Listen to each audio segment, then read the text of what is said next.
You're up 2-0. What's the story? Are you not happy, or you're only half happy, or? Still to be happy about. You're up 2-0.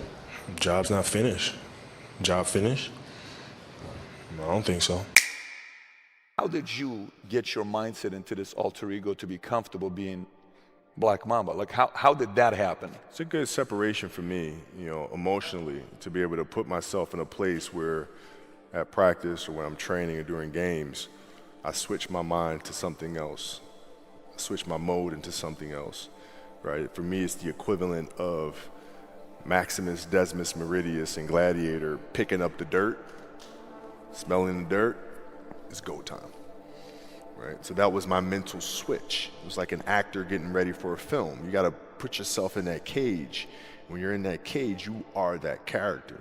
And then when you leave there, it's something completely different. But when I'm in that cage, bro, don't fucking touch me. Don't talk to me. Just leave me alone. He had a great quote that said, rest at the end, not in the middle. And that's something I always live by. I'm not gonna rest, I'm gonna keep on pushing now. There are a lot of answers that I don't have, even questions that I don't have, but I'm just gonna keep going. If I could work that hard every day, with being blessed with the physical tools that I have, what would my career be? And I made a promise to myself from that day that I was going to work that hard every single day, so that when I do retire, I have no regrets. And that was the most important thing for me, is to leave no stone unturned, get better every single day. And if I lived that way, then over time, I'd have something that was beautiful. If your job is to try to be the best basketball player you can be, right? To do that, you have to practice, you have to train, right? You want to train as much as you can, as often as you can.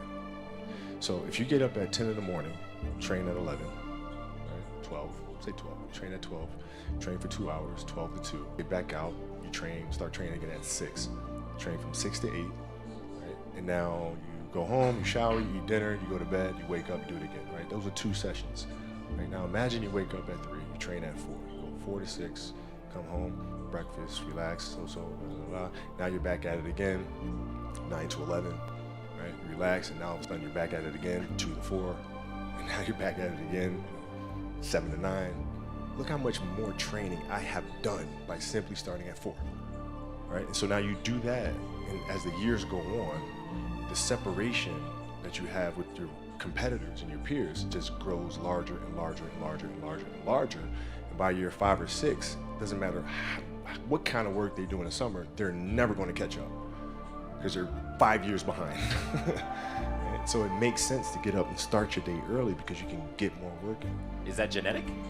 Or is that something you ingrained and trained yourself? No, it was Who just, taught you that? For me, it was just common sense. Like I can, if I start earlier, I can train more hours. And I know the other guys aren't doing it because I know what their training schedule is. Right? So I know if I do this consistently over time, the gap's just going to widen and widen and widen and widen and widen, and they won't be able to get that back. So to me, it was just common sense. I'm like thinking, how can I get an advantage? Oh, start early. Grow up downloading that into your brain over and over and over, and then that summer I made 1,000 shots a day. 1,000, right? That's on top of weight training and my conditioning. I made 1,000 shots, and they weren't just shots. It were shots that you saw in that game. They were specific shots. I mean, it was coming out of the corner, going to the pinch post, footwork in the post, coming off the screen. It was very specific. So when you download that into your system and you go out in the court and you're just executing things that you've done thousands of times before, and you have that dream, then that becomes possible. I went through a summer of playing basketball in America where I didn't score 1 point, but I had to, no, I'm not giving up. It's not going to happen. So you bounce back and you keep playing, you keep practicing, you keep practicing. But I mean, it wasn't handed to me. You didn't score 1 point. Not one. I mean, not even a free throw. And you were 0. You were how old? 11. 11. Were you playing against 25-year-olds? No, I was playing against 11-year-olds. No, I was playing against 11-year-olds. That's hard to believe. Wow. I know, but I was playing against 11-year-olds and I didn't score 1 point. Did it hurt you? Were you? Well, yeah, it was very embarrassing because my father was a Philadelphia basketball legend. My uncle was a Philadelphia basketball legend, and now here I am, this kid with like these really big knee pads, and I'm walking around and I can't score anything. So it's like really embarrassing. That drove you? Of course it did. Of course it did. And I vowed to be much, much better. Whenever moments occur, good, bad, or indifferent, I can use those moments to propel me forward. Use those as fuel to help me be a better player. I think it's just, it's just a matter of what's important to you. What's important to you. For whatever reason, I felt like I didn't feel good about myself if I wasn't doing everything I could to be the best version of myself. If I felt like I left anything on the table, it would eat away at me. I wouldn't be able to look myself in the mirror. So the reason why I can retire now and be completely comfortable about it, because I know that I've done everything I could to be the best basketball player I could be. So that's where it comes from. What are you really nervous about? If you unpack that, okay, you're nervous that you're going to miss the shot. All right, so you miss the shot, then what happens? People are going to be embarrassed. You're going to be embarrassed because thousands of people, millions of people see you miss the shot. All right, and then what? People are going to talk bad about you. So you're looking at it and go, are those things even important? You know what I mean? If that is my fear, like what is, you worried about letting your teammates down? Okay, have you let them down before? Oh, I'm sure, in practice and things of that nature, right? They're still there, you know? And so when you're able to unpack it, you kind of look at it for what it is, which is really nothing. Because from there, I was like, okay, it gives me all the confidence in the world to fail. I have the security there. But to hell with that, I'm scoring 60. Let's go. Right. And from there, I just went to work. I stayed with it. I kept practicing. Is that when you think the mentality of hard work started to come in for you at that age, when you failed so miserably, I guess, that summer? I think that's when the idea of understanding a long-term view became important. Because I wasn't going to catch these kids in a week. I wasn't going to catch them in a year, right? So that's when I sat down and said, okay, this is going to take some thought, right? How did you get mentally and emotionally so strong where it doesn't bother you? Well, you got to look at the reality of the situation. Like for me, it's not, you kind of got to get over yourself.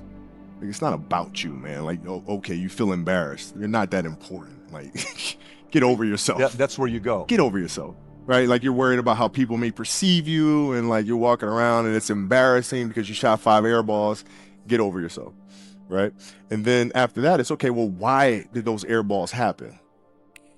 Got it, something, right? Because I think if you play with a fear of failure, or you play with the will to win, or that supersedes the fear of failure, I think it's a weakness either way, right? Because if you play with the fear of failing, you'll have the pressure on yourself to play, to capitulate to that fear. If you play with the sense of I want to win, then you have the fear of what happens if you don't. But if you find common ground in the middle, in the center, then it doesn't matter. You're unfazed by either, right? And that enables you to really just stay in the moment, stay connected to it, and not feel anything other than what's in front of you. So I try to just be dead center. Sure. Well, no, I mean, it's that's the trick, isn't it? It's finding what you love to do. I mean, we talk about hard work all the time. It's like, man, if you got to get up every single morning and remind yourself how hard you need to work, you probably need to choose a different profession, because that shouldn't be there. I wake up in the morning excited to get to it. If I'm not training, I'm missing it. If I'm not watching a game of basketball, I miss it. There's no place I'd rather be. And if you have that feeling, then you're truly doing what God has put you on this earth to do. I have dreams, and dreams they should be pure. I think a lot of times, when we're born into this world, we actually wind up going backwards. And it seems like the more we mature, the more responsible our dreams become. And the more governors we put on ourselves and our ability to dream and to reimagine. And it's always a fight for us parents and for you guys to make sure that your dreams always stay pure. And so it's not a matter of pushing beyond the limitations or expectations. It's really a matter of protecting your dreams, protecting your imagination. That's really the key. And when you do that, then the world just seems limitless. The Celtics swarm the floor. It is the end of a 22-year odyssey. 5 championships, scoring titles, all of that stuff. Can you put it in perspective at all? Yeah, I mean, a little bit. Yeah, I mean, I should have 7. That's Kobe. See, that's Kobe. The Detroit one got away, Celtics one got away. I should have 7. But I'm extremely appreciative of the credit I've had.